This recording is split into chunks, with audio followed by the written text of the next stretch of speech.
How y'all feeling this afternoon?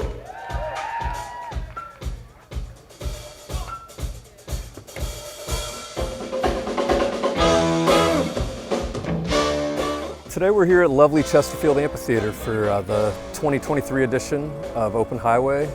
We've been doing Open Highway for 13 years, but the majority of the history it started at a smaller venue, and in the last 3 years we've made the move out here for the larger scale and bigger festival build.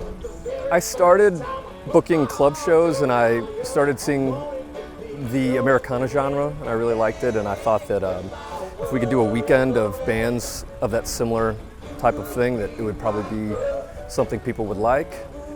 It has just kind of grown year by year into what it is now. The genres that we mainly work with here at Open Highway are rock and roll, Americana, country, different subgroups within those. There's a nice scene here in St. Louis for that supports it. I feel like the Americana scene right now is growing. You know, in new media, you're getting to hear music in different ways, whether it's TikTok or on television shows that feature this music that I think in years past may not have given it as much of the forefront. You want to have the biggest band that you can afford, you know, and the coolest band that you can afford. And then with regard to local and regional, we do a combination of more established local acts that have been around for longer and have a longer history, and then we try to get some newer acts that are more up and coming, that, or maybe starting a new project, for instance, just to give them some creative space.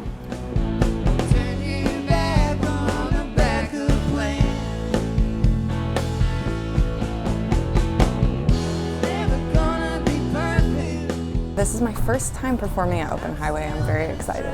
I've seen the festivals happen for a number of years, and I've always been interested in performing, and so I just sort of put the word out, and they were like, yeah, we'd be happy to have you.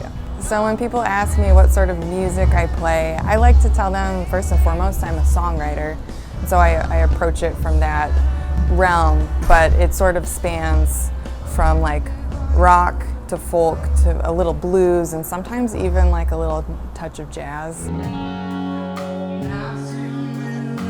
The variety of different artists playing, there is sort of a kinship because it is sort of under that what I would call Americana genre, but everybody does a little something different.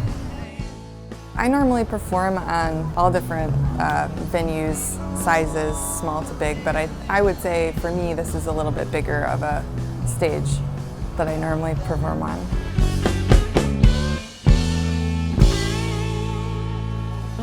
I've toured and played for years and still do.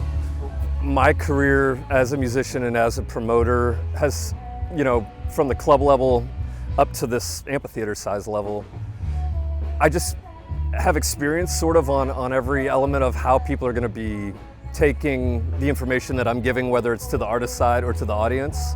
So I just feel pretty comfortable in multiple facets of the industry, that I feel like I can speak to the artist and actually know what I'm talking about because I've been there. My favorite part is looking around later in the night and seeing so many people just gathered, having a good time, celebrating music together in a nice location outside in the city that I'm from. I would like to grow this into a regional event where people are coming in from all over the Midwest, and then as we keep growing, hopefully a national sized event. Being an independent festival and you know, making it through COVID and coming out the other side, we're just really grateful for the community support and our audience's support. We work with a lot of great vendors and sponsors that are locally here, and I think it's just a complete package of St. Louis coming together.